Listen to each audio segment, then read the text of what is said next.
drives him crazy when she's looking like that. This is a two-part series of the setup of my work planner for 2023. In part 1, we'll focus on the setup, and in part 2, we'll also get into a more detailed look at how I'll be actually planning out my months and weeks in my work planner. Hey everyone! This year I am trying out the Work Plus Life Happy Planner, but I'm just going to be using it for work. And I chose this because I wanted to try something different this year with a slightly different setup than what I'm used to, but also because I love the kind of minimalist, modern design of this planner. The first section that I want to set up in here, I am going to be calling ongoing projects. So I'm going to be adding a divider onto here, and then I decided that I wanted to use these Avery dividers. So this comes with a table of contents that's numbered, and you can have up to 24 projects on here. The reason why I wanted to get this was because my projects change all the time. Once I complete a project, a new one will start. So I need a place to catch all of them and to categorize them, because when I'm in a meeting, sometimes my boss will ask, where are we with the Geomax project? Where are we with the DDPCR project? And I have to be able to respond immediately about what the next action steps are. Are we waiting on someone to complete a task? So in those meetings, I could just easily flip to that tab in my planner. And because they are changing out so frequently, I bought these friction pens so that I can just easily erase the project that is written on the table of contents after that project is completed and we are starting up a new project. These came already punched for a 3-ring binder, but Avery also sells dividers that are not pre-punched. I just decided to purchase these because I liked the colors on the tabs. And you can of course just make this if you were to add numbers to Happy Planner dividers, or you made your own dividers yourself. But because it's already punched on the side, I'm going to have to reinforce it using some washi tape, which I already started doing here. So I'm doing the front and the back, and then I'm going to be punching the Happy Planner holes in the side. And I don't own the big size Happy Planner punch, but I do have the Arc desktop punch, so I'm going to be using that to punch the holes. It's not exactly the same size as the Happy Planner. The holes are a little bit shallower, but I have found that it is good enough for me.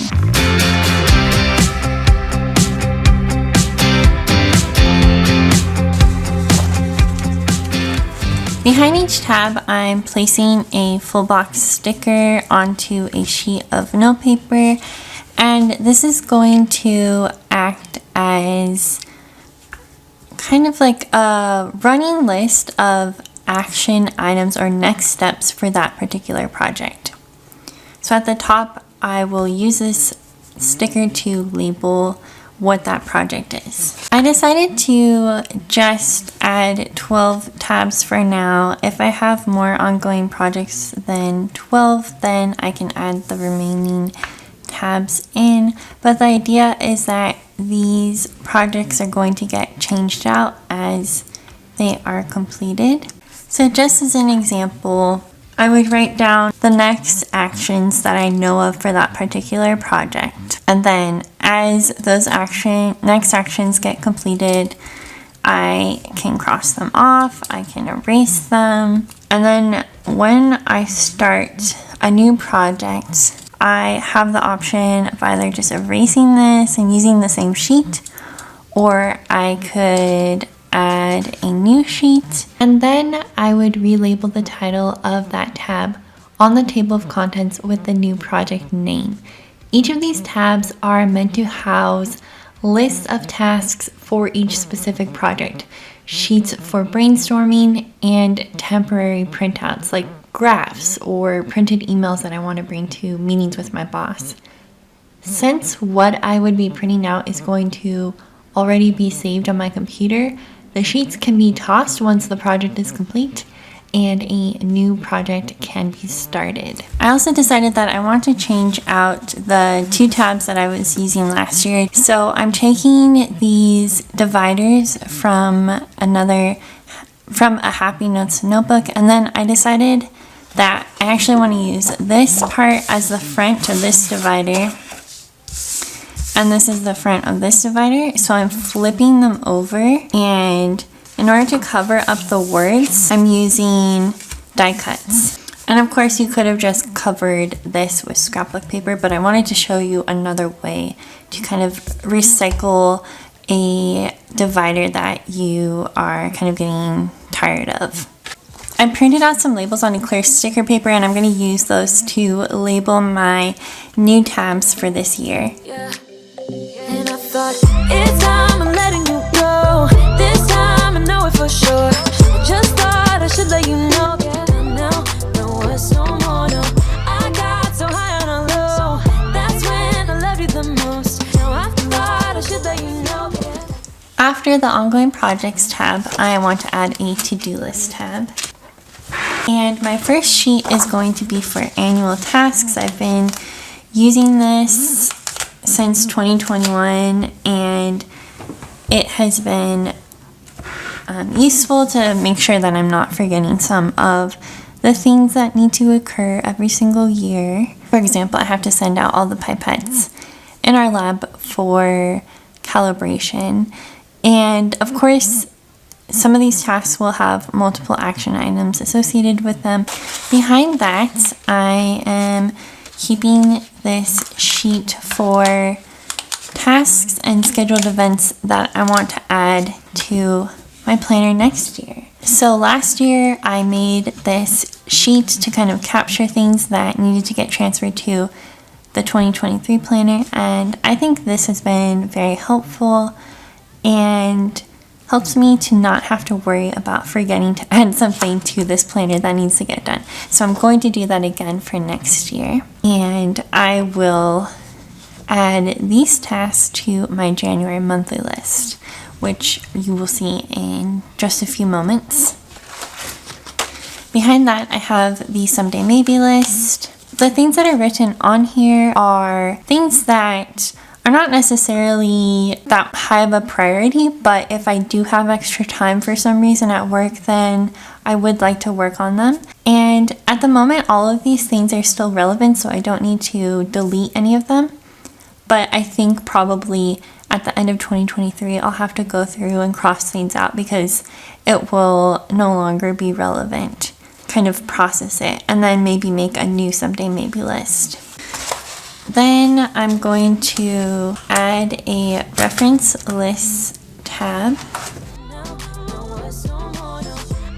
I created this planning routine printable for my planner because I wanted to make sure that I'm keeping on track when I'm planning out my week. So this is kind of like a reference that I can look at. I'm also going to be using the same ongoing reminders that I was using last year. These are still relevant to me, and then maybe at the end of 2023 I'll need to update it, but for now this works fine. I removed the last 4 months from this planner, September through December, from the calendar section because I wanted to free up space for the ongoing project section that I'm adding this year so that I have room to grow as I add more sheets and printouts throughout the year. And these pages from the 4 months will be stored on some extra Happy Plannerines and an extra cover to protect them, and I'll keep that on the shelf next to my desk at work until later in the year when I need them. I always like to have a page that lists my coworkers' birthdays, and I like to color code them by circling the date using a mild liner, then writing their name in the key beneath the month. To the left of this, I'm highlighting my days off for the year. This planner also comes with a page for passwords, but I don't really feel comfortable writing passwords in here since I keep this planner out on my desk at work, so I'm just going to leave that page blank. Last year, I used the year at a glance pages for meetings, but this year I'm just going to use these pages to plan out the yearly study reports for the FDA. I think that these pages could work well for things like that, planning out the timeline of big projects, especially if they cross over into multiple months. Before each tab for the month, they include a page for notes, and I have decided that I want to use this for my monthly list. So last year I was using one sheet for 3 months, and I realized that this wasn't enough space. I ran out of space to write things. I decided that this year I want to break it up into 1 page per month. And if for some reason I run out, I can always add an extra notes page in here next to it.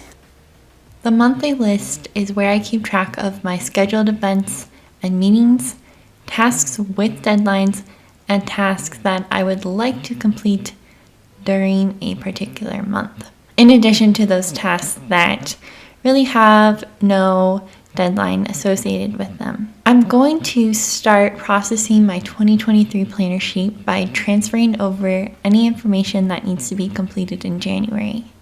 That means adding the events and meetings that are scheduled for January and adding those to-dos that are due in January. And then I keep going through the list and I add any sort of scheduled tasks for the remaining months of the year. So say I have a task that needs to happen in February. Then I add the tasks that I would like to get done in January if I can find the time. And then once again, go through each of the months if I have any tasks that I would like to do in February if I can find the time, and so on. There are also waiting for tasks, which means I'm waiting on someone to complete something before I can complete that task. So if action 1 takes place, then I can do action 2. And when the 2023 planner sheet is completely processed, then I want to plan out when I'm going to complete each of those tasks from my annual tasks sheet by assigning each task to its relevant monthly list. So that's part 1 of my work planner setup. In part 2, we'll be completing the setup, and I'll be going into detail on how I plan out my month, my work week, using these different sections and inserts that I'm adding this year. See you next Saturday. Bye!